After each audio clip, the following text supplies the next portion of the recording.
Beckett Hayes, a rich man, had everything money could buy. Everything except the one thing he craved: authenticity. The city pulsed with life, yet he felt none of it. He stood in front of the floor-to-ceiling windows of his penthouse, the glittering lights of downtown Austin stretching out before him. His reflection in the glass, a tailored suit, perfectly styled hair, and a Rolex glinting under the soft light, mocked him. He turned away with a sigh, pacing the silent room. The walls were adorned with abstract art that cost more than most people made in a year. His shelves overflowed with accolades from building one of the most successful tech empires in the country, including Rideline, his rideshare company that revolutionized urban travel. Yet the emptiness gnawed at him, growing louder with every passing day. A soft chime interrupted his thoughts.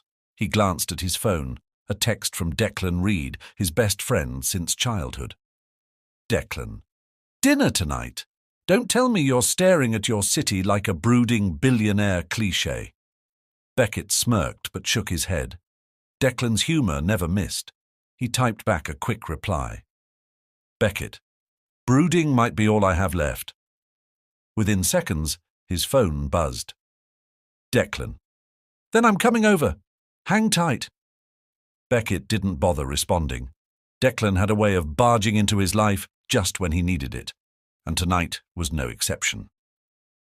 True to his word, 15 minutes later, the penthouse elevator chimed, and Declan strolled in, dressed casually in jeans and a bomber jacket. He carried a brown paper bag that exuded the scent of greasy burgers and fries.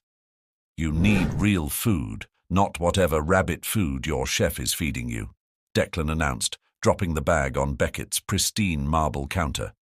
"Sit. Eat." Beckett chuckled but obliged, pulling out a stool. "I didn't invite you for a therapy session." "And yet, here I am." Declan handed him a burger, then leaned against the counter. "What's going on? You look like someone stole your yacht." Beckett took a bite of the burger, savouring the grease and salt. "I'm tired, December. Every woman I meet, every single one, they only care about the bank account, the status, the perks." Declan raised an eyebrow. "And you're surprised? You're literally a walking Fortune 500 list. It's part of the package, Beckett. That's the problem. I don't want it to be part of the package. I want someone who looks at me and sees me, not the money or the headlines." Declan studied him for a moment, then smirked. "You've finally lost it, haven't you? Billionaire Existential Crisis 101. "I'm serious," Beckett insisted. "I need something real, someone real. But how do I even begin to find that when everyone already knows who I am?" Declan's expression shifted, his humour replaced with something softer. "You can't buy authenticity, Beckett. But if you want to find it, you might have to give up the spotlight for a while." Beckett froze, the weight of Declan's words settling over him. He set the burger down. "What are you saying?" "I'm saying, hide in plain sight. You own Rideline. Why not be one of your drivers for a while? Strip away the labels. Be Beckett Hayes, the guy, not Beckett Hayes, the billionaire." The idea was so absurd that Beckett laughed. "You're kidding." "I'm not," Declan said, folding his arms. "Think about it. You're not bad-looking." "Thanks." "And you can be charming when you're not sulking. Go out there, drive around, meet people, see who treats you like a person, not a paycheck." Beckett stared at him, the absurdity of the plan sparking something inside him, a flicker of hope. He pushed back his stool, pacing the room. "It's insane." "Sure is. But it might work." Declan grinned. "Now you're talking." The following week, Beckett stood in the driveway of a modest duplex he'd rented in a quiet neighborhood far from downtown. His tailored suits were replaced with plain jeans and T-shirts. A beaten-up sedan, purchased second-hand, waited for him, a far cry from the sleek sports cars he was used to. He ran a hand through his now slightly disheveled hair, staring at his reflection in the car window. He barely recognized himself. It felt both liberating and terrifying. "You look like an extra in a low-budget movie," Declan quipped, appearing beside him. "Thanks for the vote of confidence." Beckett opened the car door, sliding into the driver's seat. The faint smell of old coffee and air freshener greeted him. He wrinkled his nose. "You'll survive," Declan said, leaning against the car. "Remember, this isn't about you. It's about them, the people you meet. Stay curious, and don't give up if the first few rides are duds." Beckett nodded, gripping the steering wheel. "Here goes nothing." The city felt different from behind the wheel of a battered sedan. The hum of his old engine and the occasional chatter of passengers replaced the sterile quiet of his penthouse.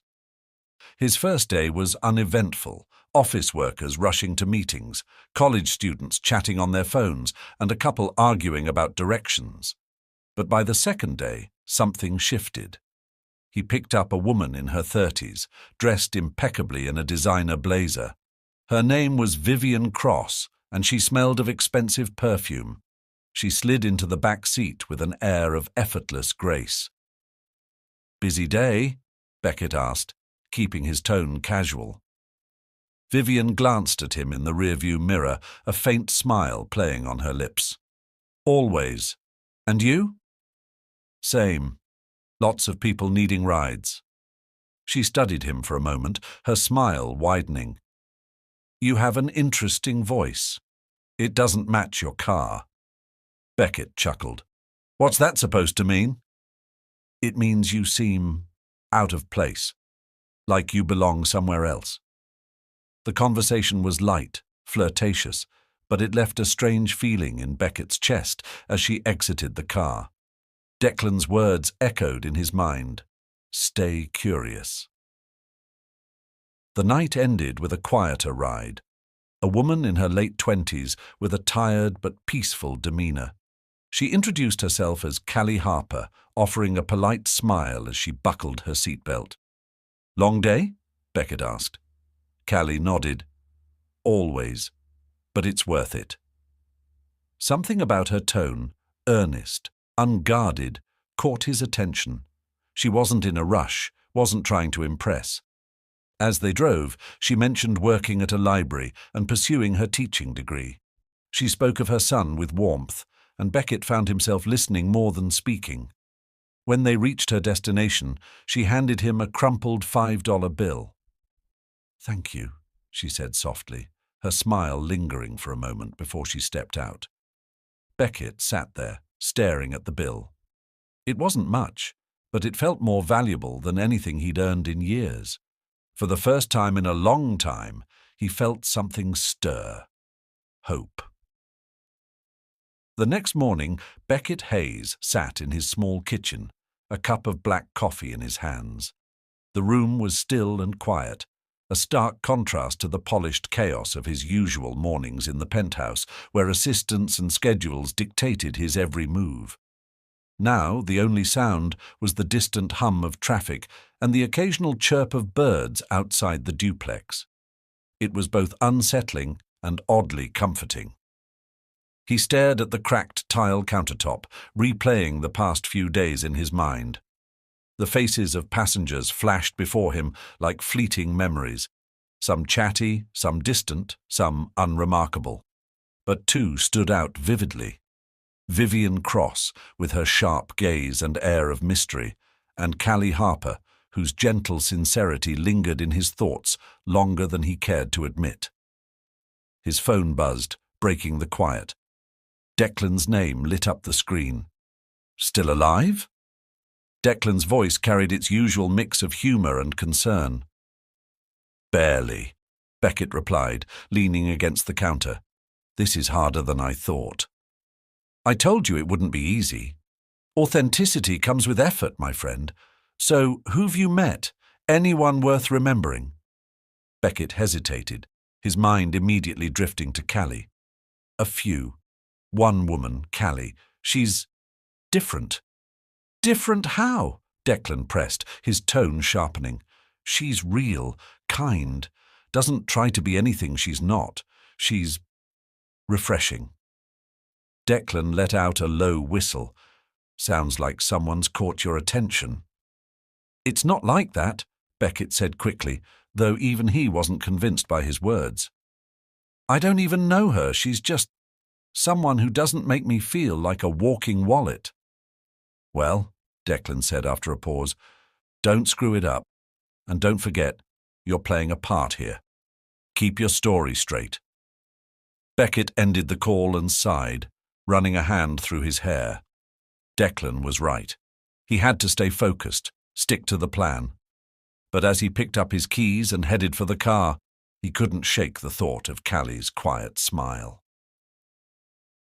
The day unfolded much like the others.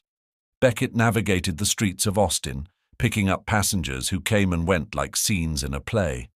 An elderly couple argued over directions. A teenager blasted music through his headphones. A young professional typed furiously on her laptop in the back seat, barely acknowledging his existence. By midday, he was drained, but he kept driving. This wasn't about comfort, it was about discovery. Then, fate intervened. As he pulled up to a curb near a bustling cafe, a familiar figure stepped out of the crowd. Callie Harper, holding a canvas tote bag filled with books, glanced at her phone before flagging him down. Beckett's heart quickened as she approached, her expression soft but focused. "Beckett, right?" she asked as she slid into the passenger seat, her voice carrying a hint of recognition. He nodded, surprised she remembered his name. "That's me. Callie, wasn't it?" She smiled faintly. "Good memory." "Where to?" he asked, starting the engine. "Just the library," she said, gesturing ahead. "It's not far." As they drove, the silence between them was comfortable, punctuated by the rhythmic hum of the car. Beckett wanted to ask her a dozen questions, but held back, unsure how to begin. It was Callie who broke the quiet. "You seem different from most drivers," she said, her gaze fixed on the passing streets. "More thoughtful, I guess." Beckett chuckled, gripping the wheel. "I'll take that as a compliment." "It is," she said simply, glancing at him. "Most people are in such a rush these days. They don't stop to notice much. You seem like you notice things." Her words hit him harder than he expected. He cleared his throat, trying to play it cool. "I guess driving gives you a lot of time to think." "Thinking's good," she said with a small smile, "as long as you don't get stuck there." Before he could respond, they reached the library. Callie gathered her bag, hesitating for a moment before stepping out. "Thanks for the ride," she said, her tone warm. "Maybe I'll see you around." Beckett watched her walk away, the door clicking shut behind her. He wanted to say something, anything, to keep the connection alive. But the moment passed, and she disappeared into the library. The afternoon brought a different kind of encounter. Beckett picked up Vivian Cross outside a sleek office building. She strode to the car with the confidence of someone used to getting what she wanted. Her perfume filled the space as she slid into the back seat, her sharp eyes meeting his in the rearview mirror. "Beckett," she said smoothly. "Fancy seeing you again." He forced a polite smile. "Small world." "Or a lucky coincidence," she said, her lips curving into a smile. "I was hoping I'd run into you." Beckett focused on the road, unsure how to respond. Vivian's energy was magnetic, but it carried an edge that made him wary. "Do you always drive?" she asked, tilting her head. "You don't strike me as ordinary." He raised an eyebrow. "What does that mean?" "Just an observation," she said lightly. "You seem different, like there's more to you than meets the eye." Her words made him uneasy, but he kept his tone neutral. "I guess everyone's got a story." "And I'd like to know yours," she said, her voice dropping slightly. "Over dinner, maybe?" The directness of her offer caught him off guard. He hesitated, searching for a polite way to deflect. "I appreciate the offer, but I'm not really looking for anything right now. Vivian's smile faltered, but she recovered quickly. Fair enough. But if you change your mind... She handed him a business card before stepping out, her heels clicking against the pavement. Beckett stared at the card, her name embossed in elegant gold letters, before tucking it into the glove compartment. That evening, Beckett parked his car in the driveway of the duplex, exhaustion settling over him like a heavy blanket. The day had been long, filled with faces and voices that blurred together. But two stood out, distinct and unforgettable. Callie, with her quiet warmth, and Vivian, with her sharp intrigue.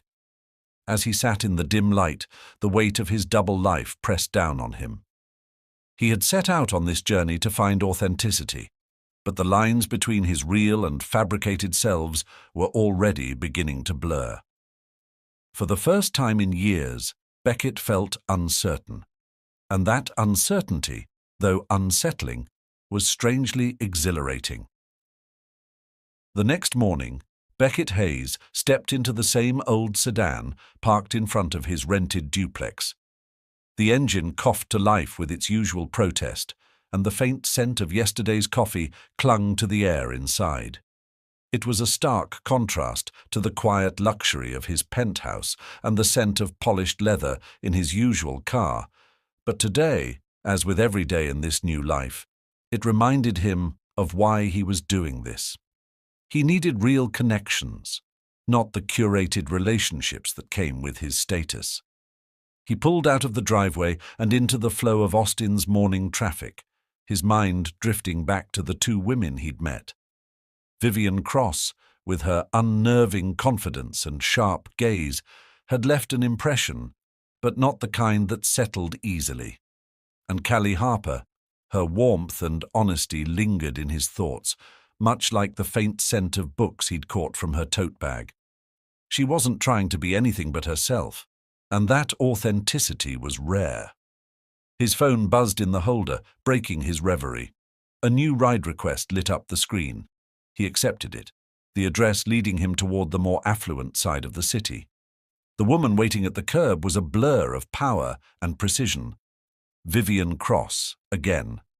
She was dressed in a striking green blazer, her heels clicking against the pavement as she approached his car with the confidence of someone who knew the world bent in her favor. "Well, Beckett," she said, as she slid into the back seat, her tone as smooth as the silk scarf around her neck. "Twice in 1 week. Are you stalking me, or is fate having fun?" He forced a polite smile, glancing at her in the rearview mirror. "Just doing my job. Where to today?" Vivian leaned back, crossing her legs. "Downtown, please. Big meeting. You know how it is." He nodded, focusing on the road. Silence lingered for a moment before she broke it, her voice carrying an edge of curiosity. "So, Beckett, tell me something about you. What brought you to this job? You don't strike me as the type." He hesitated, keeping his gaze steady on the traffic ahead. "It's a living." "Oh, come on," she pressed, a sly smile curling her lips. "You're not just another guy driving a beat-up car around the city. There's something interesting about you." Beckett tightened his grip on the wheel, choosing his words carefully.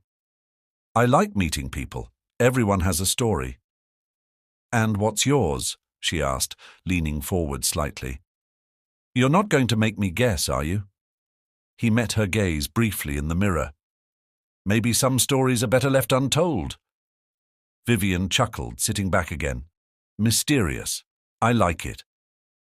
The rest of the ride passed in a tense silence, punctuated only by the occasional sound of her typing on her phone. When they arrived, she handed him a crisp $20 bill. "Keep the change," she said with a wink, "and don't stay a stranger, Beckett." He watched her disappear into the sleek office building, a strange mix of relief and unease settling over him. Vivian's interest wasn't casual, of that he was certain, and that made her dangerous. The next few rides were uneventful, blending into the steady rhythm of his day. A college student with too many books. A man ranting on his Bluetooth about a failed deal. None of it registered fully, his mind still caught in the tension of his encounter with Vivian. But then, fate took another turn. Beckett had just dropped off a passenger near a quiet neighborhood when his app pinged with a new request. The address was familiar, a small community library. When he pulled up, Callie Harper was standing outside, balancing a stack of books in one arm and holding her phone in the other. She looked up as the car approached, her expression softening with recognition. "Beckett," she said as she opened the door, sliding into the passenger seat. "You're becoming a regular." He smiled, the tension from earlier melting away. "Seems like it. Where to?" "Home, please," she said, setting the books on her lap. "Long day." As they drove, the silence between them felt comfortable, like a pause in a familiar conversation. Beckett stole a glance at her, noting the faint tiredness in her eyes, but also the quiet strength she carried. "How's the library?" he asked, breaking the silence. She sighed, a mix of exhaustion and contentment in her voice. "Busy. We had a group of kids from the local school come in today for a reading program. They were so full of energy. It's hard to keep up." He smiled. "Sounds rewarding." "It is," she said, her tone softening. "It's why I'm studying to be a teacher. I want to do more for kids like them, you know. Give them the tools to dream bigger." Her words hit him with unexpected force. She spoke with such conviction, such purpose. It was a stark contrast to the superficiality he'd grown used to in his world. "You're doing something important," he said, his voice quieter than he intended. She glanced at him, her expression curious. "Thanks. That means a lot." They arrived at her apartment complex, a modest building surrounded by neatly kept flower beds. Callie opened the door but hesitated, her hand lingering on the handle. "Thanks for the ride," she said, looking at him. "You're different, Beckett. It's nice." Before he could respond, she stepped out, leaving him sitting there, the words lingering in the air. Different. It wasn't the first time someone had said that, but coming from Callie, it felt real. As he drove away, he couldn't help but replay her words in his mind. She saw him, not the billionaire, not the persona he was pretending to be, but him. And that realization left him with a strange mix of hope and fear. That evening, Beckett returned to his duplex, the weight of the day settling over him. He poured himself a glass of whiskey, staring out the small window at the dimly lit street below. His thoughts were a chaotic swirl of Callie's warmth, Vivian's sharp interest, and the delicate balance he was trying to maintain. His phone buzzed on the counter, pulling him back. A text from Declan. "Declan, so, any progress on your grand experiment?" Beckett smirked, typing back. "Beckett, met someone interesting, and someone complicated." Declan's reply came almost instantly.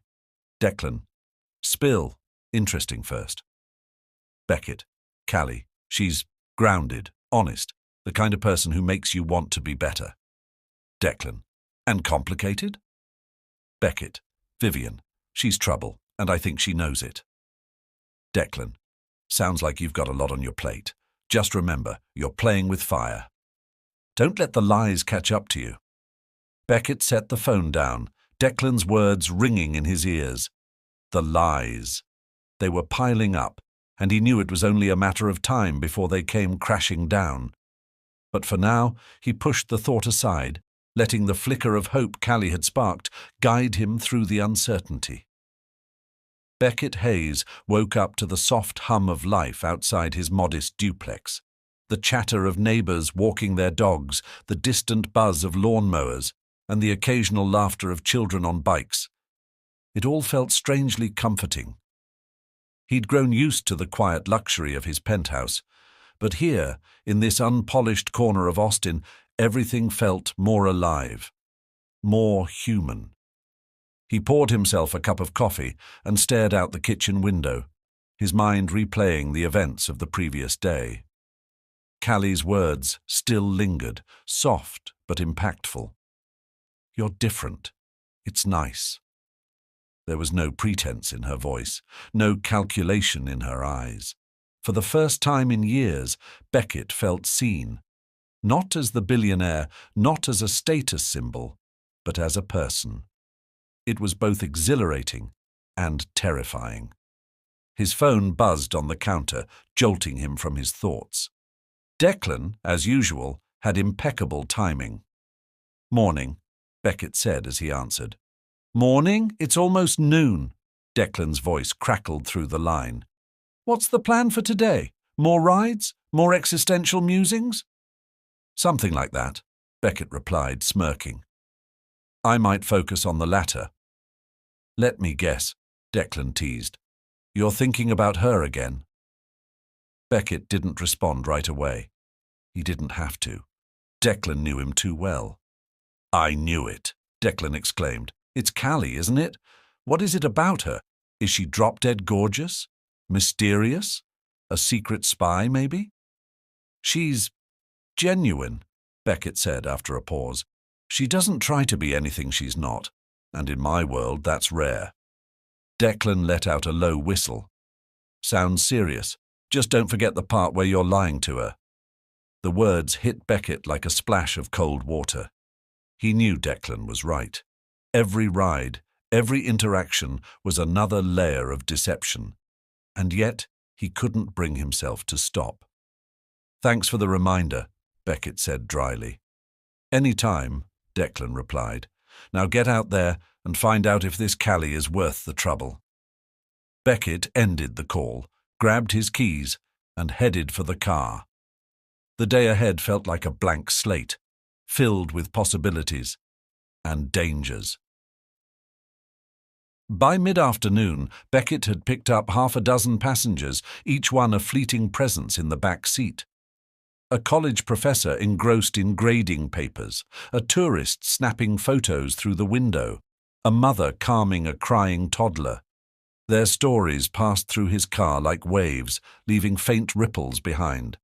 But his day took an unexpected turn when he received a new ride request. The name on the app sent a jolt through him. Callie Harper. He couldn't help the small smile that tugged at his lips as he accepted the request. When he pulled up to the library, she was already waiting outside, her bag slung over one shoulder. She looked up and waved, her face lighting up with recognition. "Twice in 2 days," she said as she slid into the passenger seat. "What are the odds?" "Small world," Beckett replied, unable to hide his grin. "Where to?" "Home again," she said, settling into her seat.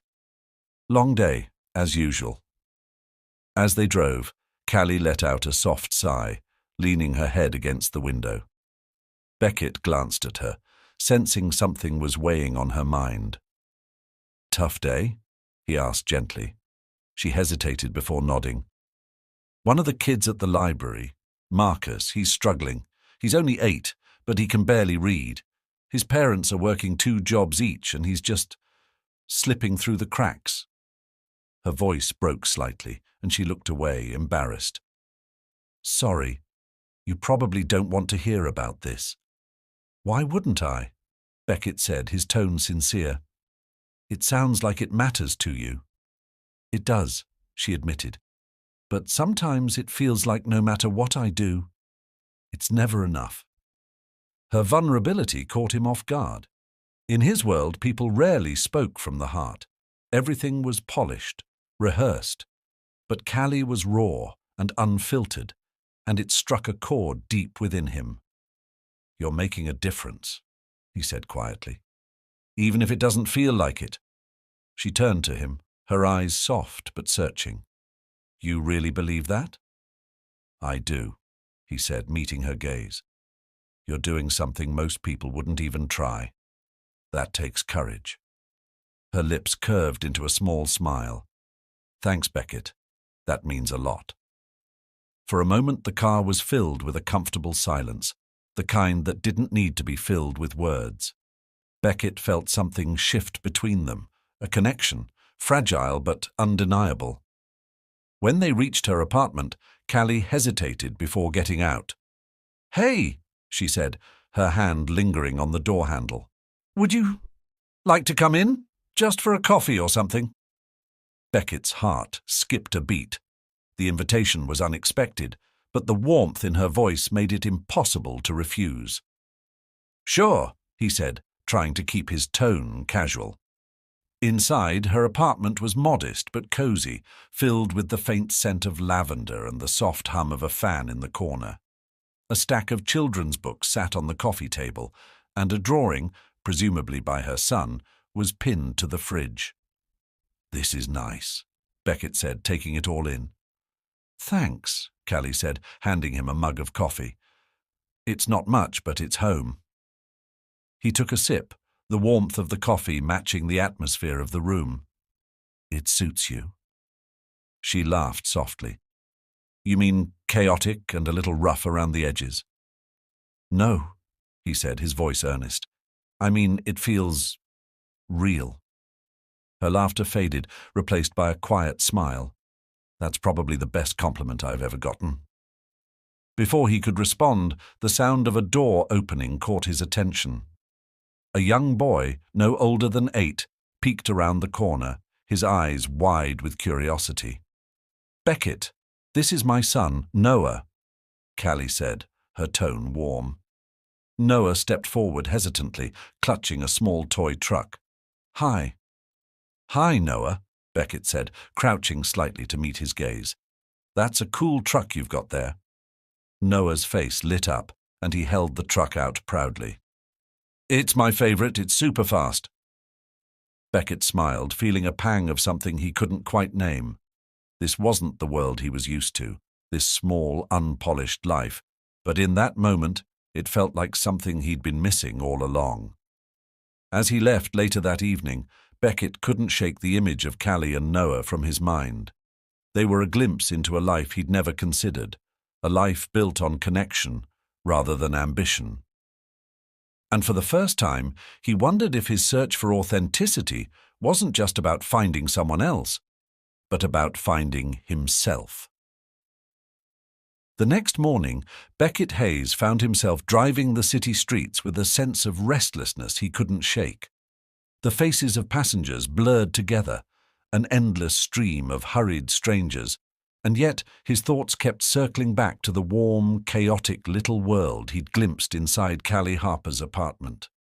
He remembered the way she'd smiled when she talked about her son, the quiet pride in her voice, and the shy way Noah had introduced his favorite truck. It was a life so far removed from his own, yet somehow it felt more grounded than anything he'd ever known. As the sun climbed higher, his phone buzzed with a new ride request. He glanced at the name, Vivian Cross. Beckett sighed, hesitating for a moment before accepting. He'd been avoiding her texts for days, unsure of how to navigate the sharp-edged interest she'd shown in him. But here she was again, pulling him back into her orbit. When he arrived, Vivian was already waiting on the curb, her designer sunglasses reflecting the sunlight like twin mirrors. She slid into the back seat with a confidence that felt almost rehearsed. "Beckett," she said smoothly, her lips curving into a smile. "I was starting to think you were avoiding me." He glanced at her in the rearview mirror. "Just been busy." She replied, leaning back against the seat. "Well, I'm glad you're here now. I've got an event downtown, and I could use some company on the way." "Company?" Beckett asked, raising an eyebrow. "You know, conversation," Vivian said, her tone light but pointed. "You're interesting, Beckett. I can't quite figure you out." He kept his focus on the road, choosing his words carefully. "Not much to figure out.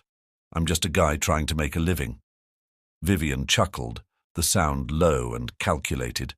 "You're not fooling me. There's something about you, something intriguing." Beckett didn't respond, letting the hum of the car fill the silence. He could feel her eyes on him, sharp and probing, as if she were trying to peel back layers he wasn't ready to reveal. "You know," she said after a pause, her voice softer now. "I like people who keep me guessing, but eventually, I always get to the truth."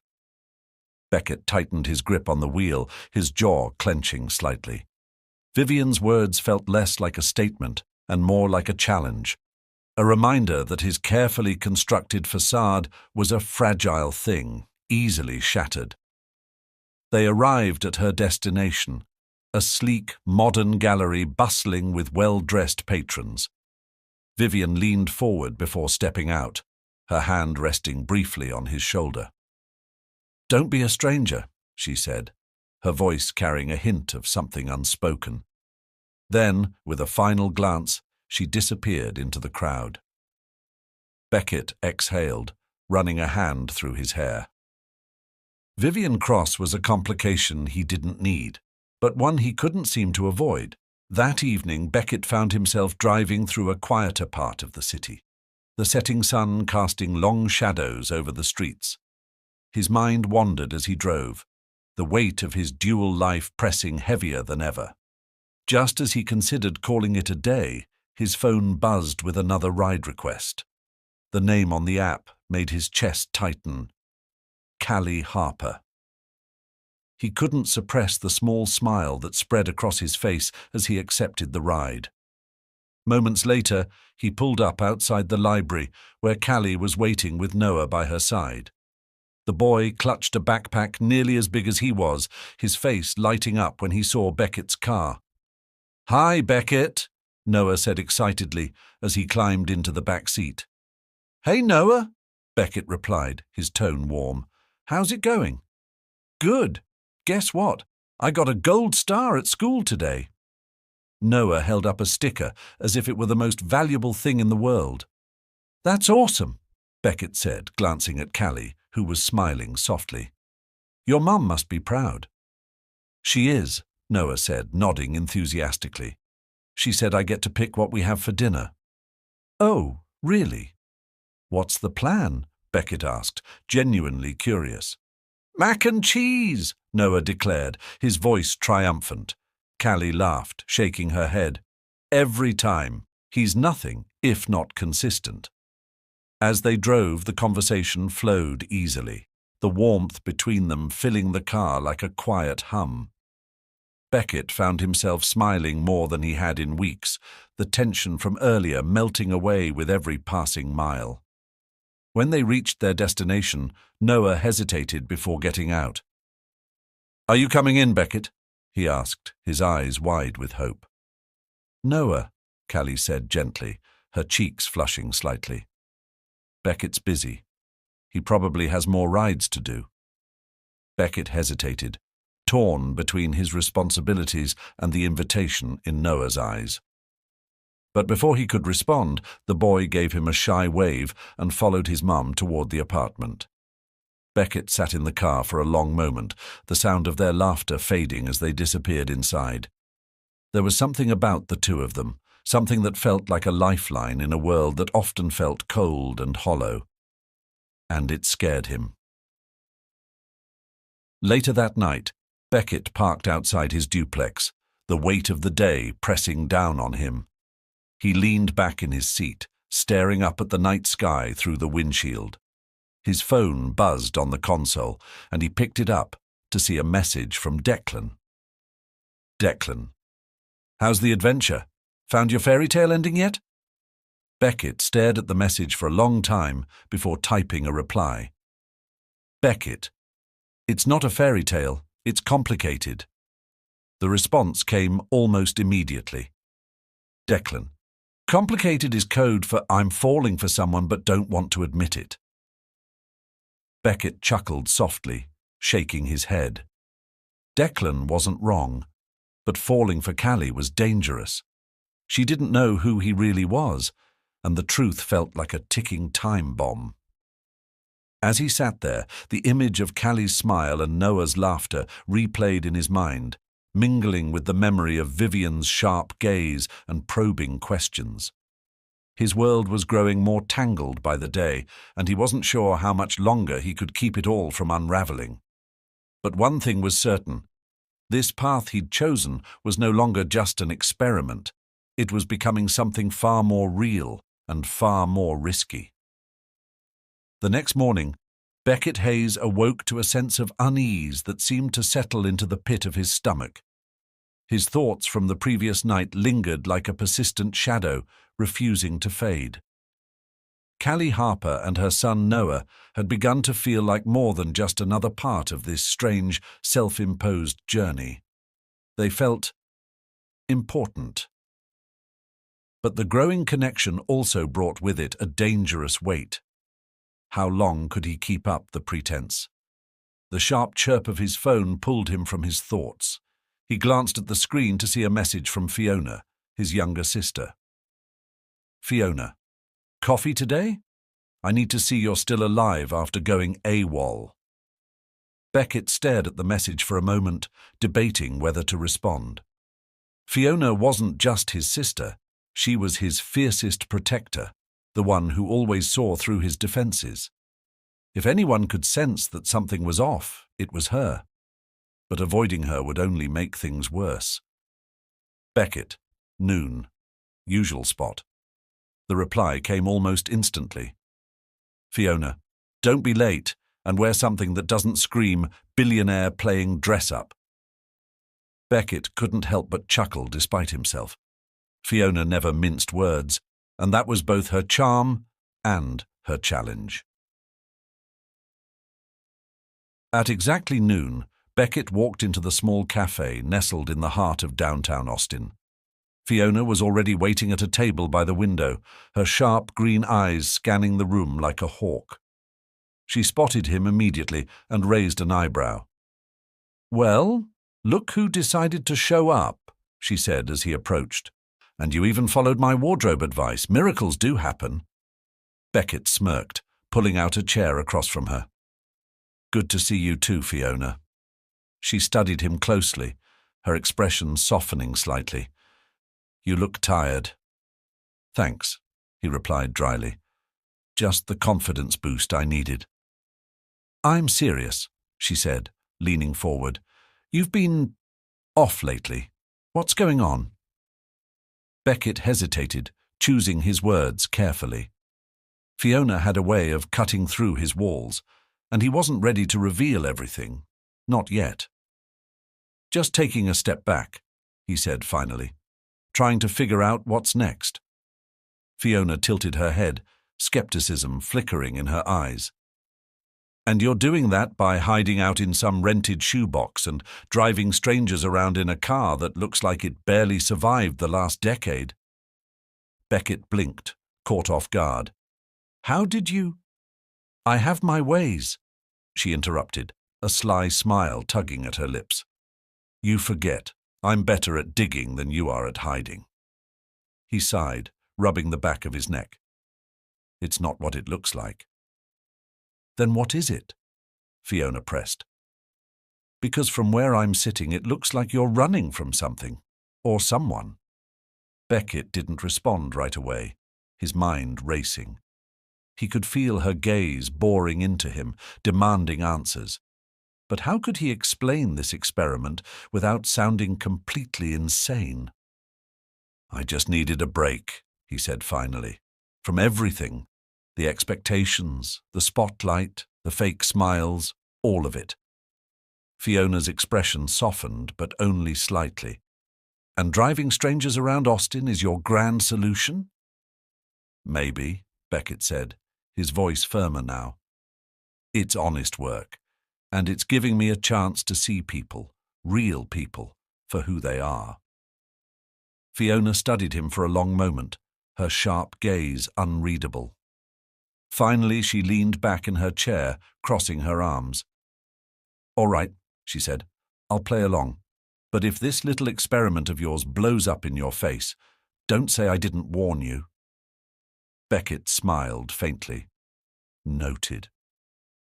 Later that afternoon, Beckett returned to his car, Fiona's words still echoing in his mind. She was right. This experiment was risky. But he couldn't bring himself to stop. Not when it felt like he was finally starting to find something real. His phone buzzed with a new ride request, and he glanced at the name. Vivian Cross. Again. Beckett sighed but accepted the ride. Moments later, he pulled up outside a high-end boutique, where Vivian was waiting with a shopping bag in one hand and her phone in the other. She slid into the back seat with her usual air of confidence. "Beckett," she said, her tone as smooth as silk. "We really have to stop meeting like this." "Maybe you should stop requesting rides," he replied, keeping his tone light. Vivian chuckled, setting her bag on the seat beside her. "But then I'd miss out on your charming company. And where's the fun in that?" Beckett didn't respond, focusing on the road. He could feel her eyes on him, sharp and probing, as if she were trying to unravel him piece by piece. "You're an enigma, you know that?" she said after a moment. "Most guys would jump at the chance to get to know me, but you're like a locked door." "Maybe I like my privacy," Beckett said evenly. "Or maybe you're hiding something," Vivian countered, her voice dropping slightly. Beckett's grip on the wheel tightened. Vivian's words felt like a warning, a reminder that his carefully constructed facade was hanging by a thread. He needed to tread carefully. When they reached her destination, Vivian leaned forward, her gaze meeting his in the rearview mirror. "You know," she said, her voice softer now, "I'm not the kind of woman who gives up easily. I'll figure you out eventually." With that, she stepped out of the car, her heels clicking against the pavement as she disappeared into the crowd. By the time Beckett finished his last ride of the day, the sun had dipped below the horizon, casting the city in a warm, golden glow. He was about to head home when his phone buzzed with another request. The name on the screen made his chest tighten. Callie Harper. He accepted the ride without hesitation, pulling up outside a small community center minutes later. Callie was waiting on the curb, her expression tired but warm. Noah stood beside her, clutching a crumpled flyer in one hand. "Hey," Callie said as they climbed into the car. "Thanks for coming." "Anytime," Beckett replied, glancing at her through the rearview mirror. "Busy day?" "Busy doesn't even begin to cover it," she said with a laugh, "but Noah had his first soccer practice, so it was worth it." "I scored a goal," Noah chimed in, his voice filled with excitement. "Nice work," Beckett said, smiling. "You're a natural." As they drove, the conversation flowed easily, the warmth between them filling the car like a quiet hum. Beckett found himself relaxing, the tension of the day melting away with every passing mile. When they reached Callie's apartment, Noah hesitated before getting out. "Are you coming in, Beckett?" he asked, his eyes wide with hope. "Noah," Callie said gently, her cheeks flushing slightly. "Beckett's probably busy."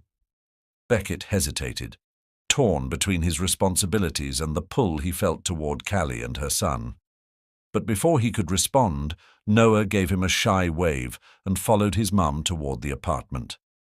Beckett watched them disappear inside, his chest tight with conflicting emotions. This was more than he'd bargained for, more than he'd expected. And for the first time, he wondered if he was in too deep.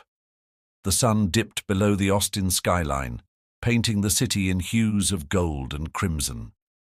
Beckett Hayes sat in his car, engine idling, his thoughts running in circles. He had been parked outside Callie Harper's apartment for longer than he cared to admit. Something about the soft glow of the lights in her window, the faint shadow of her moving inside, kept him rooted in place.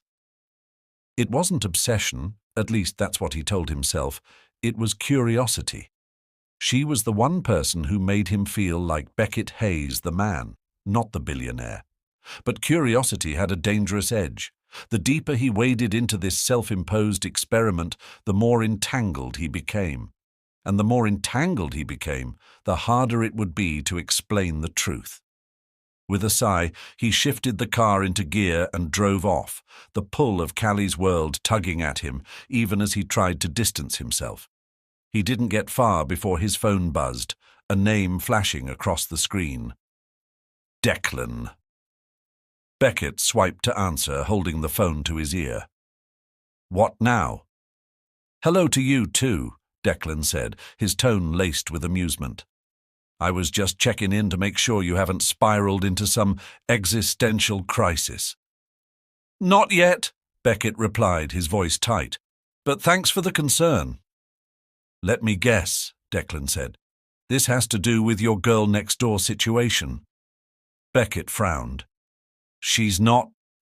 Save it, Declan interrupted. I know you, Beckett. You don't park outside some woman's apartment unless you're in deep.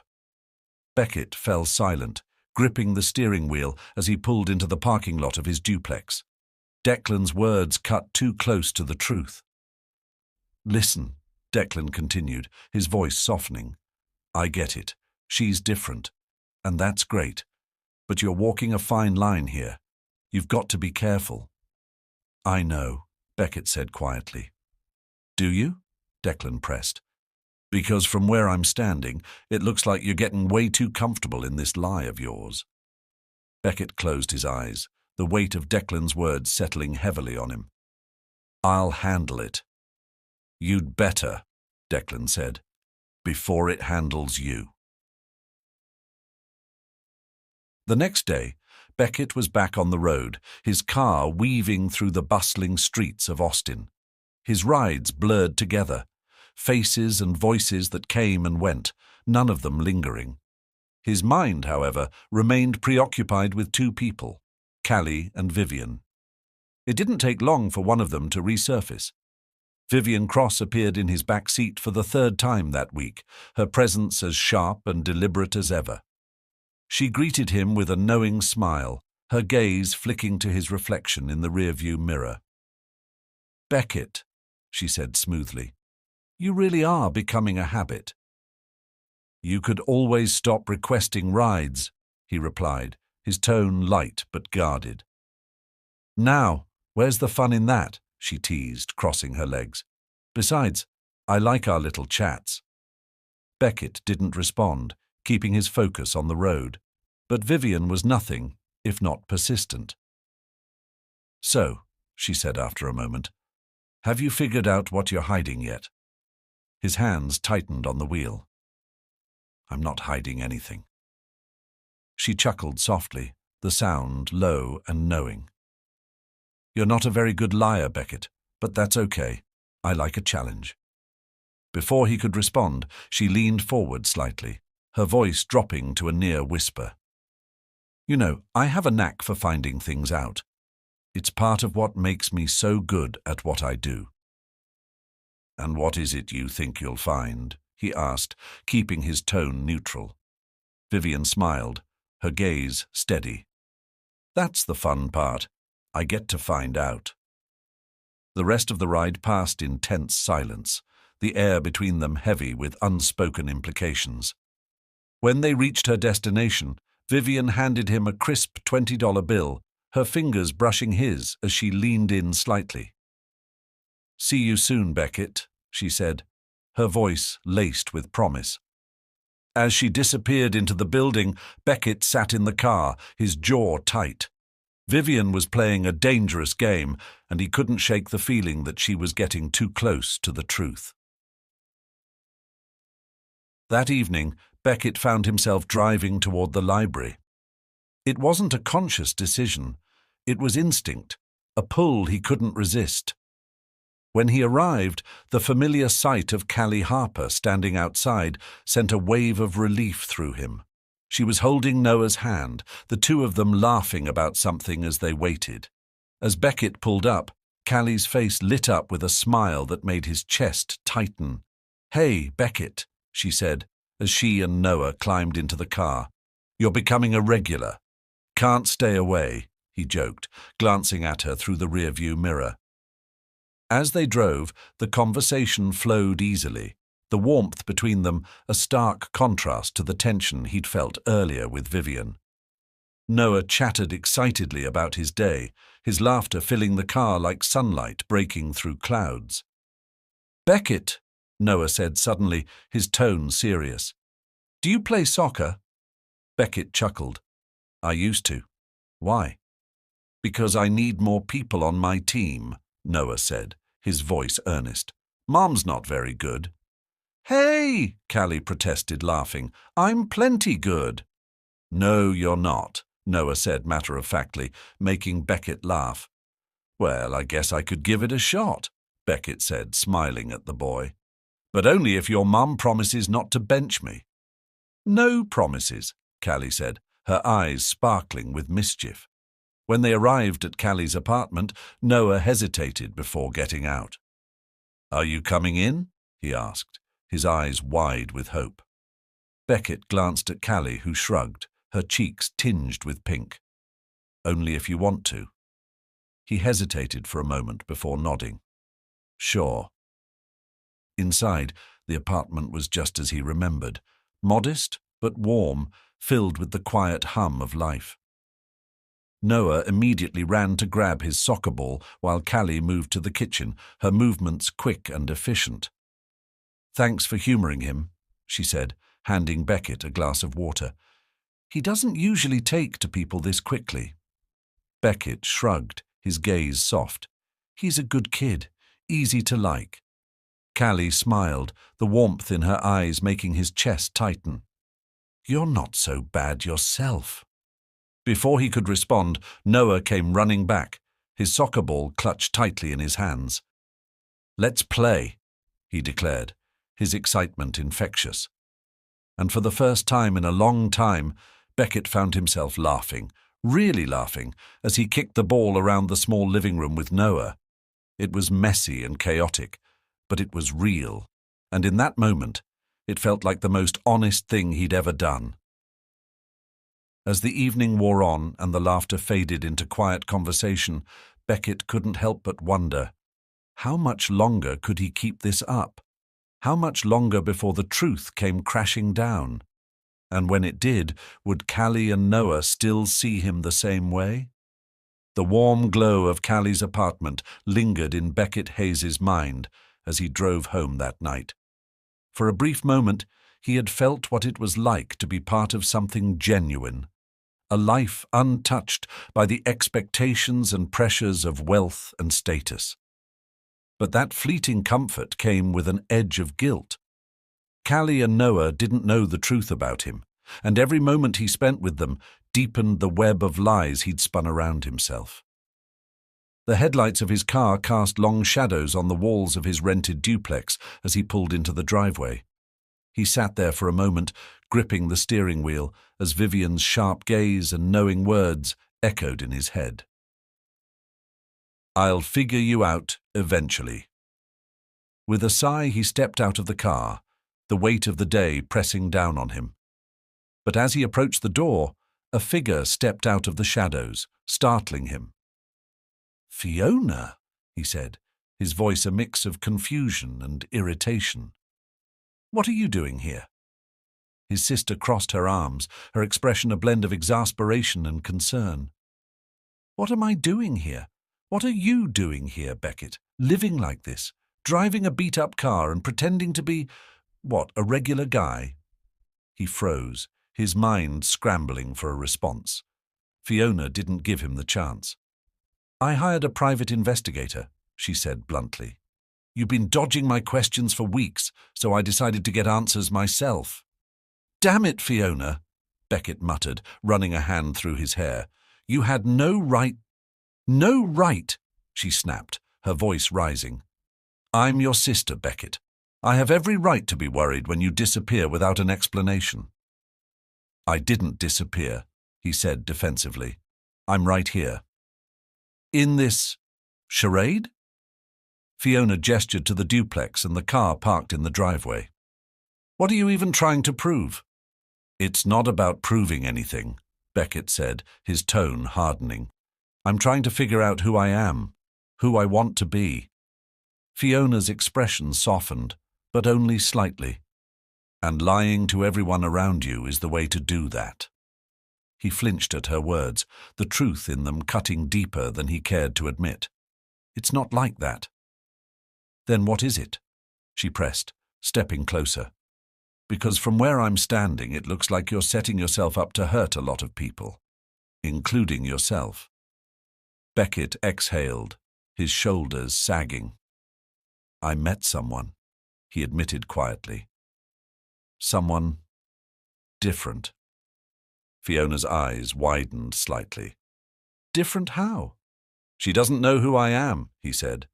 Not the billionaire, not the company, just me. And you think that's sustainable? Fiona asked, her voice softer now, but still firm. What happens when she finds out? Do you think she's just going to forgive you for lying to her? Beckett didn't respond, his silence speaking volumes. Fiona sighed, her tone shifting to something almost pleading. Beckett, I know you mean well, but it's reckless. You need to tell her the truth before it's too late. He looked away, the weight of her words pressing down on him. I will, he said finally. I need more time. Fiona studied him for a long moment before nodding reluctantly. All right, but don't wait too long. Secrets have a way of coming out when you least expect them. The following day, Beckett tried to shake off the conversation with Fiona, but her words lingered like an unwelcome shadow. As he drove through the city, picking up passenger after passenger, his mind was elsewhere. On Callie, on Noah, and on the fragile connection he had built with them. By mid-afternoon, his phone buzzed with a new ride request. The name on the screen sent a chill down his spine. Vivian Cross. He debated ignoring it, but curiosity, or perhaps dread, got the better of him. Moments later, he pulled up outside a sleek high-rise, where Vivian was waiting in a fitted black dress that radiated power and confidence. Beckett, she said, as she slid into the back seat, her voice dripping with charm. Fancy seeing you again. Vivian, he replied, keeping his tone neutral. Where to? Oh, just a little event downtown, she said, her eyes sparkling with mischief. You're welcome to join me, you know. It might be fun. Driving's more my speed, he said, glancing at her in the rearview mirror. She chuckled, her gaze lingering on him. You're so guarded, Beckett. It's fascinating. I like my privacy, he said simply. Do you? She asked, leaning forward slightly. Or are you just hiding something? Her words sent a jolt of unease through him, but he kept his expression neutral. What would I be hiding? Vivian smiled, her eyes sharp. That's what I intend to find out. The rest of the ride passed in tense silence, her presence a constant weight in the back seat. When they reached her destination, she stepped out but paused, leaning down to meet his gaze through the window. See you soon, Beckett, she said, her tone a mix of promise and warning. As she walked away, Beckett exhaled, his grip on the steering wheel tightening. Vivian was circling closer, and he couldn't shake the feeling that his carefully constructed world was on the verge of collapsing. That evening, Beckett found himself outside Callie's apartment once again. He hesitated before knocking on the door, the sound of Noah's laughter filtering through the walls. When Callie opened the door, her face lit up with a smile that made his chest tighten. Beckett, she said, stepping aside to let him in. This is a nice surprise. I hope I'm not intruding, he said, his voice softer than usual. Not at all, she replied. Noah's been asking about you all day. As if on cue, Noah came running into the room, his face lighting up when he saw Beckett. You're here. Mum said you might not come. Beckett crouched to meet the boy's gaze. Of course I came. I couldn't let you win all those soccer games without me. Noah laughed, grabbing his hand and pulling him toward the living room. Come on, let's play. As the evening wore on, the warmth of Callie's apartment wrapped around Beckett like a comforting blanket. But even as he laughed with Noah and shared quiet moments with Callie, Fiona's warning echoed in his mind. Secrets have a way of coming out when you least expect them. And as much as he wanted to hold on to this fragile happiness, he knew the truth was a ticking time bomb. It was only a matter of time before everything he had built came crashing down. The sun hung low in the Austin sky, painting the city in streaks of amber and gold. Beckett Hayes sat in his car outside Callie Harper's apartment, his hands gripping the steering wheel tightly. He was supposed to be done for the day, but something kept him anchored here. Maybe it was Noah's laughter, still echoing in his mind, or the way Callie had smiled at him the night before. A smile so pure it almost hurt to look at. But behind that warmth, a gnawing guilt twisted in his chest. Fiona's words haunted him like a shadow he couldn't escape. What happens when she finds out? Do you think she's just going to forgive you for lying? He knew she was right. Every moment he spent with Callie and Noah was another brick in a wall of deception. But what could he do? Walk away? Tell the truth? Both options felt unbearable. His phone buzzed on the console, pulling him from his thoughts. The name on the screen sent a chill down his spine. Vivian Cross. Beckett hesitated before answering, his voice tight. Vivian? Beckett, she said, her tone light but laced with something sharper. I was hoping to catch you before the evening got away. Are you free? Not really, he replied, glancing at Callie's window. He could see her silhouette moving in the warm glow of her apartment. Vivian's laugh came through the line, low and knowing. You're always so elusive, but I think you'll want to hear this. What is it? He asked, his grip on the phone tightening. I ran into someone interesting today, she said, her voice dripping with feigned innocence. Sterling Blake. You know him, don't you? Beckett's jaw clenched. Sterling Blake was a rival in every sense of the word, a fellow billionaire with a reputation for playing dirty. Their paths had crossed more times than Beckett cared to count, and it was never pleasant. What about him? Beckett asked, his tone wary.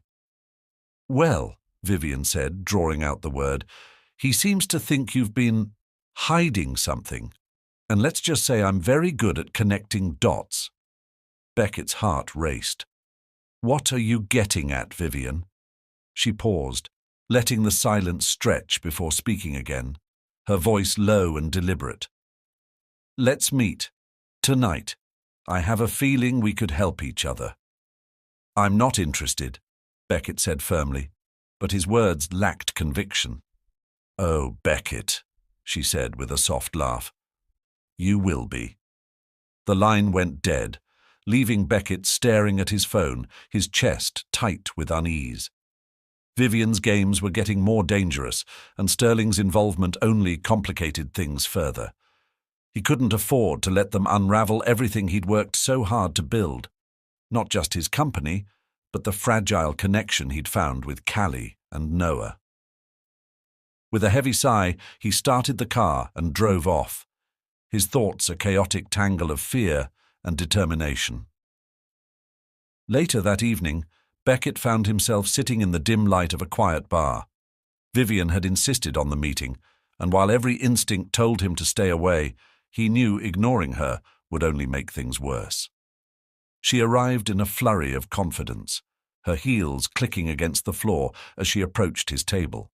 She slid into the seat across from him, her smile sharp enough to cut glass. Thank you for coming, she said, her tone sweet but calculated. Let's skip the pleasantries, Beckett replied, his voice steady but cold. What do you want? Vivian leaned forward, her elbows resting on the table. Straight to the point. I like that. He waited, his gaze unwavering, as she studied him with those piercing eyes. I know what you're doing, she said finally. This little double life of yours, it's fascinating, but it's also dangerous. Beckett's chest tightened, but he didn't let it show. You don't know anything. Don't I? Vivian countered, her smile widening. You're playing house with a single mom and her adorable little boy, pretending to be one of the masses. But that's not who you are, Beckett, and it's only a matter of time before she finds out. His hands clenched under the table. What do you want, Vivian? She tilted her head, feigning innocence. I just want to understand. Why go to all this trouble? Why lie to her? To yourself? It's none of your business, he said sharply. Oh, but it is, she replied, her voice dropping to a near whisper. Because Sterling Blake is very interested in your little experiment, and you know how much he loves a good scandal. Beckett's heart pounded in his chest, but his expression remained stoic. If you're trying to blackmail me, it's not going to work. Blackmail? Vivian said with a laugh. No, Beckett, I'm offering you a deal. You tell me the truth, everything, and I'll make sure Sterling stays out of it. And why would you do that? He asked, his voice dripping with skepticism. Because I'm not Sterling, she said, her gaze steady. I don't want to destroy you. I just want to understand you. Beckett leaned back in his chair, his mind racing. Vivian's words were a trap, and he knew it. But the mention of Sterling changed everything. If his rival got wind of Beckett's secret life, it wouldn't just be a personal disaster. It could destroy everything he'd built. I'll think about it, he said finally, his voice cold. Vivian smiled, satisfied. Take your time, but don't take too long. When Beckett returned to his duplex that night, the weight of the encounter pressed heavily on him. He paced the small living room, his thoughts spiraling. Vivian's threat loomed large, and Sterling's involvement added a layer of urgency he couldn't ignore. But even amidst the chaos, his mind kept drifting back to Callie. Her smile, her laugh, the way Noah had looked up at him with trust in his eyes. It was all slipping through his fingers, and he didn't know how to stop it. His phone buzzed, and he grabbed it instinctively. It was a message from Callie. Callie, Noah wants to know if you're free tomorrow for soccer. No pressure, just let us know. Beckett stared at the screen, his heart aching. How could he keep going when the foundation of their connection was built on a lie? And yet the thought of walking away felt impossible. After a long moment, he typed a reply. Beckett, I'll be there. As he set the phone down, a grim resolve settled over him. He couldn't keep running forever. Sooner or later, the truth would come out. But for now, all he could do was hold on to the fleeting moments of happiness and hope they wouldn't shatter when the truth finally surfaced. The afternoon sun bathed the park in a warm glow, casting long shadows across the open soccer field. Beckett Hayes parked his car at the edge of the lot, watching as Callie Harper and her son, Noah, stood near a cluster of kids, their laughter mingling with the distant buzz of cicadas. Noah was clutching a bright blue soccer ball, his excitement radiating even from afar. For a moment, Beckett hesitated. This was dangerous territory. Every step closer to Callie and Noah made the eventual fallout of his secret more catastrophic. But the way they had welcomed him into their lives, their warmth, their unguarded trust, had become something he couldn't resist. Beckett! Noah's voice cut through his thoughts, his small hand waving enthusiastically. Beckett smiled and stepped out of the car, raising a hand in return. Hey, buddy. Callie turned at the sound of her son's voice, her expression softening as she saw Beckett approaching. You made it, she said, brushing a strand of hair behind her ear. I wasn't sure you'd come. I wouldn't miss it, Beckett replied, his tone genuine. Besides, I need to make sure Noah's skills are up to par. Oh, they are, Callie teased, glancing at her son. He's been talking about this all morning. Let's play, Noah exclaimed, tugging on Beckett's hand and dragging him toward the field. For the next hour, Beckett found himself completely immersed in the game. He and Noah passed the ball back and forth, their laughter blending with the shouts of other kids. Callie joined in, her attempts to keep up with the two of them ending in playful stumbles and cheerful protests. It was chaotic, messy, and utterly perfect.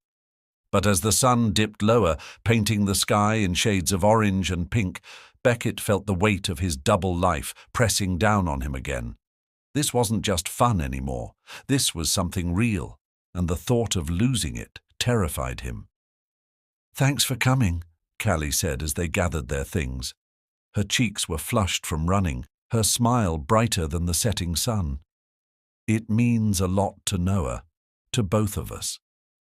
"Any time," Beckett said, his voice softer now. He wanted to say more, to tell her how much she meant to him. But the words caught in his throat. Before he could muster the courage, a voice called out from behind them. "Well, isn't this cozy?" Beckett turned, his heart sinking as he recognized Vivian Cross standing a few feet away. She was dressed impeccably, her expression cool and unreadable, but there was a flicker of something sharper in her eyes. Callie glanced between them, her brow furrowing. "Hi, can we help you?" "I was just passing by," Vivian said, her tone casual, but her gaze locked on Beckett. "Imagine my surprise when I saw our dear Beckett here." Callie looked at Beckett, confusion flashing across her face. "You two know each other?" Beckett opened his mouth, but Vivian beat him to it. "Oh, yes," she said, her smile widening. "Beckett and I go way back, don't we?" "Vivian," Beckett said, his voice low, "this isn't the time." "No?" she replied, tilting her head. "I think it's the perfect time. Don't you think Callie deserves to know who you really are?" Callie's expression shifted, her confusion deepening into something closer to alarm. "Beckett, what is she talking about?" "I can explain," Beckett said quickly, stepping toward her. But Vivian's voice cut through the air like a knife. "He's not who you think he is, Callie," she said, her words deliberate and sharp. "He's not some struggling rideshare driver. He's a billionaire, the Beckett Hayes, founder of Riderline, one of the richest men in Austin." The silence that followed was deafening. Callie stared at Beckett, her eyes wide with shock. Noah, sensing the tension, clutched her hand tightly. "Is this true?" Callie asked, her voice trembling. "Callie, Beckett began, but she cut him off. "Is this true?" she repeated, her tone firmer now. Beckett hesitated, his chest tight with regret and fear. "Yes," he admitted finally, his voice barely above a whisper. "It's true." Callie took a step back, her expression a mixture of hurt and betrayal. "You lied to me this whole time." "I didn't mean to hurt you," Beckett said, his voice desperate. I wanted to know if someone could care about me for who I am, not what I have." "And you thought lying was the way to do that?" Callie shot back, her voice breaking. "You made me believe you were someone else. You made Noah." She stopped, her voice catching as she looked down at her son. "I care about you," Beckett said, his voice pleading. "About both of you. This wasn't just some game to me." Callie shook her head, tears glistening in her eyes. "I don't even know who you are." "Callie, please." "No," she said sharply, her voice trembling. "I can't do this. I can't have someone like you in Noah's life. In my life." Beckett's heart shattered as he watched her turn away, taking Noah's hand and walking toward the car. He wanted to call out to her, to beg her to give him a chance to explain, but the words wouldn't come. Vivian stood there, watching the scene unfold with a satisfied smirk. Beckett turned to her, his expression dark. "Was this your plan all along?" he asked, his voice low and furious. "I warned you, Beckett," she said, her tone icy. "Secrets have consequences." "You don't know what you've done," he said, his voice trembling with anger. "You didn't just hurt me. You hurt them." Vivian raised an eyebrow, her expression unrepentant. "Consider it a lesson. The truth always comes out, whether you like it or not." Beckett didn't respond. He couldn't. The weight of what had just happened pressed down on him like a physical force, leaving him breathless. As Vivian walked away, her heels clicking against the pavement, Beckett stood there, staring at the spot where Callie and Noah had disappeared. The warmth he'd found with them was gone, replaced by a cold emptiness that he wasn't sure he could ever fill. And for the first time in years, Beckett Hayes felt truly alone. Beckett Hayes sat in his penthouse, staring out at the glittering Austin skyline. The view that once gave him a sense of accomplishment now felt hollow. The room was silent, save for the faint hum of the city below, a stark contrast to the laughter and warmth he'd experienced with Callie and Noah. That life felt a million miles away now, torn apart in an instant by truths he'd kept hidden for too long. He hadn't slept in days. Callie's words replayed in his mind over and over, each one cutting deeper than the last. I can't have someone like you in Noah's life. The memory of her tear-filled eyes, the way she held Noah close as she walked away, it was a pain Beckett didn't know how to process. A knock at the door jolted him from his thoughts. He turned, hesitant, before crossing the expansive living room to open it. Standing on the other side was Declan Reed, his best friend and confidant. Declan took one look at Beckett and shook his head. You look like hell, Declan said, stepping inside without waiting for an invitation. Nice to see you too, Beckett muttered, closing the door behind him. Declan dropped a brown paper bag on the counter, the smell of greasy burgers wafting through the air. Figured you could use something other than self-pity and whatever fancy crap your chef usually makes. I'm not hungry, Beckett said, leaning against the counter. Doesn't matter, Declan replied, unpacking the bag. You're eating, and then you're telling me what the hell happened.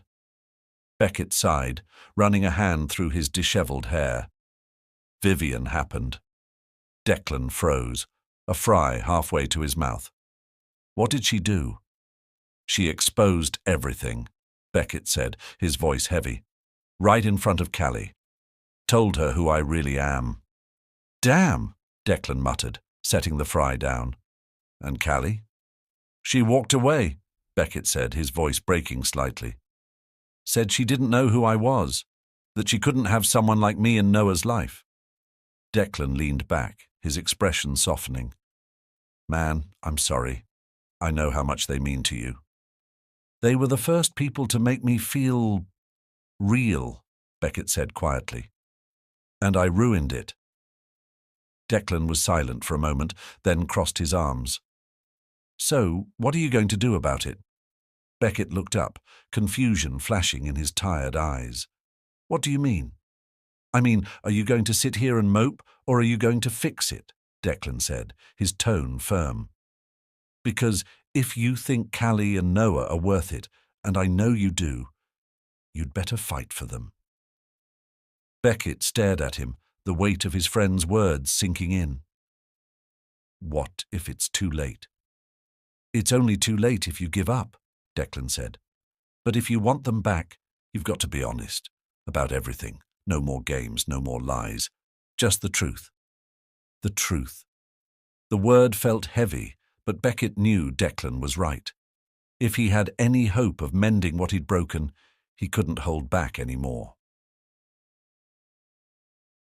The next morning, Beckett stood outside the library where Callie worked, his heart pounding in his chest. He'd spent the entire night rehearsing what he would say, but now, faced with the reality of seeing her again, his nerves threatened to take over. She stepped out of the building, a stack of books in her arms, her expression weary but focused. She didn't notice him at first, too lost in her own thoughts. But when she did, her steps faltered, her eyes widening. Beckett, she said, her voice laced with disbelief. What are you doing here? I needed to see you, he said, his voice steady but tinged with desperation. Please, just give me 5 minutes. Callie hesitated, glancing around as if searching for an escape. Finally, she sighed. and set the books down on a nearby bench. 5 minutes. Beckett took a deep breath, his hands trembling slightly. I know I hurt you, and I know I don't deserve your forgiveness, but I need you to understand why I did what I did. Callie crossed her arms, her expression guarded. Go on.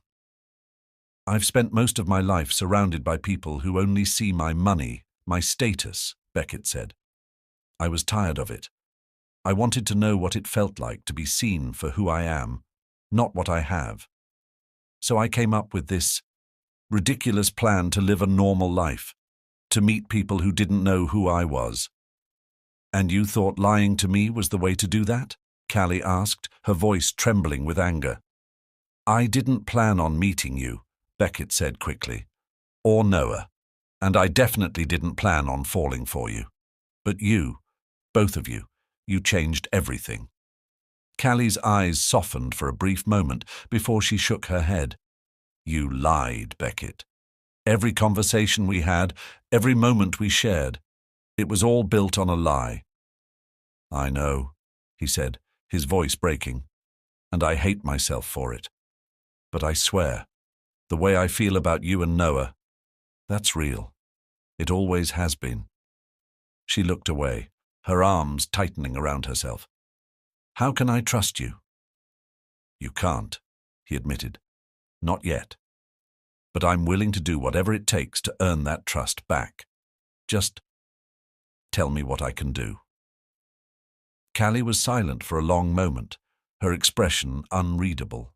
Finally she looked at him, her eyes filled with a mix of pain and something else, something softer. I don't know if I can forgive you, she said quietly. Not right now. Beckett nodded, his chest tightening. I understand, but I'm not giving up on you, or Noah. She didn't respond, her gaze dropping to the ground. After what felt like an eternity, she picked up the stack of books and walked back toward the library, leaving Beckett standing alone. That evening, Beckett returned to his penthouse, the emptiness of the space swallowing him whole. But for the first time in weeks, he felt a flicker of hope. Callie hadn't forgiven him, not yet, but she hadn't completely shut him out either. He pulled out his phone and dialed Declan's number. His friend answered on the second ring. Well, Declan said. She didn't forgive me, Beckett admitted, but she listened. That's a start, Declan said. Now, you've just got to keep showing her that you mean it. I will, Beckett said, his voice firm, no matter how long it takes. As he hung up, Beckett stared out at the city below, the lights twinkling like distant stars. He didn't know what the future held, but he knew one thing for certain. He wasn't giving up. Not on Callie, not on Noah, not on the life he wanted to build with them. And for the first time in a long time, Beckett Hayes felt like he was finally on the right path. The early morning sun bathed the Austin skyline in soft gold, but Beckett Hayes barely noticed. He stood on the terrace of his penthouse, gripping the railing as the cool breeze whipped past him. Below, the city thrummed with life, oblivious to the storm raging inside him. Today was the day he'd make things right, or at least try. The plan was simple in theory, but carried a weight that made his chest feel like lead. He would meet Callie Harper again, not as a man cloaked in pretense, but as his truest self. Vulnerable, open, honest. It was terrifying, but he knew it was the only way forward. His phone buzzed on the counter behind him. Declan's name flashed across the screen. You ready? Declan asked as soon as Beckett answered. As ready as I'll ever be, Beckett replied, his voice steady despite the knot in his stomach. You've got this, Declan said. Just remember what I told you. Be real. That's what she deserves. Beckett nodded, even though Declan couldn't see him. Thanks, December. You're welcome. Now go get her, Declan said before hanging up. Beckett took a deep breath, grabbed his keys, and headed out the door. The library was quiet. The kind of quiet that invited reflection and, in Beckett's case, doubt. He stepped inside, his heart pounding as the familiar smell of books and polished wood enveloped him. His eyes scanned the rows of shelves until they landed on Callie. She was sitting at a small table near the children's section, her head bent over a stack of books. Her hair fell in soft waves around her face, and the sight of her so focused, so serene, made his breath catch. But it also reminded him of what he stood to lose if this went wrong. He approached cautiously, his footsteps soft on the carpet. When he reached her table, she looked up, her eyes widening slightly as they met his. "Beckett," she said, her tone neutral but guarded. "What are you doing here?" "I need to talk to you," he said, his voice steady but earnest. "Please, just hear me out." Callie hesitated, her fingers tightening around the book in her hand. Finally, she nodded toward the chair across from her. "All right." Beckett sat down, his hands resting on the table. He took a moment to gather his thoughts, then looked her in the eye. "I know I've hurt you," he began, "and I know there's nothing I can say to take that pain away. But I need you to know that everything I felt, everything I feel, is real. You and Noah mean more to me than anything else in my life." Callie's expression remained guarded, but her eyes softened slightly. "If that's true, then why did you lie? Why didn't you trust me with the truth?" "I was afraid," Beckett admitted. "Afraid that if you knew who I was, you'd see me the way everyone else does, as a bank account, as a name on a Forbes list. I didn't want that with you. I wanted something real." Callie's gaze dropped to the table, her fingers tracing the edge of the book. "You say you wanted something real, but how could it be real when it was built on a lie?" "I know," Beckett said, his voice breaking slightly. "And I hate myself for it. But I'm here now, telling you the truth, because you deserve that. You deserve better than what I gave you." For a long moment, Callie didn't speak. The silence stretched between them, heavy and uncertain. Finally, she looked up, her eyes searching his. "I don't know if I can trust you again," she said quietly. "Not after everything." "I understand," Beckett said, his heart sinking. "But I'm not giving up. Not on you. Not on Noah. I'll do whatever it takes to earn your trust back, no matter how long it takes." Callie studied him, her expression unreadable. Then she leaned back in her chair, letting out a soft sigh. "You're not who I thought you were," she said, her tone thoughtful. "But maybe that's not entirely a bad thing." Beckett's breath caught, a flicker of hope sparking in his chest. "Does that mean—" "It means," Callie interrupted, her lips curving into a faint smile, "that I'm willing to give you a chance. But this has to be on my terms. No more lies. No more games." "Of course," Beckett said quickly, relief flooding through him. "Whatever you need, I'll do it." Callie nodded, her smile growing slightly. "Good." Before he could say more, a small voice called out from behind them. "Mom! Beckett!" They both turned to see Noah running toward the table, his face lighting up as he spotted Beckett. The boy skidded to a stop beside Callie, clutching a brightly colored drawing in his hands. "Look what I made," Noah said, holding up the paper. It was a crayon drawing of 3 figures, a woman, a boy, and a tall man with dark hair. "That's you," Noah said, pointing at the tallest figure. "You're part of our team." Beckett felt his throat tighten as he looked at the drawing. He glanced at Callie, who was watching him with an unreadable expression. "Am I?" Beckett asked, his voice soft. Noah nodded vigorously. "Yeah, you just have to promise to stay." Beckett looked back at Callie, his eyes meeting hers. For a moment, they simply held each other's gaze. Then, slowly, she nodded. "All right," Beckett said, his voice steady. "I promise." Weeks passed, and Beckett kept his word. He didn't try to rush things, didn't push for more than Callie was ready to give. Instead, he focused on being there, for her, for Noah, for the life he wanted to build with them. It wasn't always easy. Trust took time, and there were moments when Callie's doubts resurfaced, when the wounds of his deception threatened to reopen. But Beckett met each challenge with patience and honesty, determined to prove that he was worthy of the second chance she had given him. One evening, as the three of them sat on the couch watching a movie, Callie leaned her head against Beckett's shoulder. It was a small gesture, but it spoke volumes. He glanced down at her, his heart swelling with gratitude.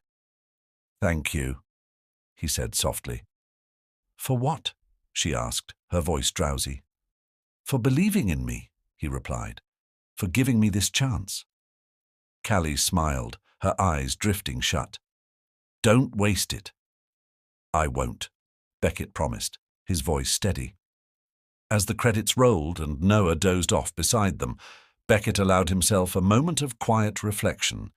He had made mistakes, big ones, but somehow he had found his way back to the people who mattered most. And this time, he wasn't letting go.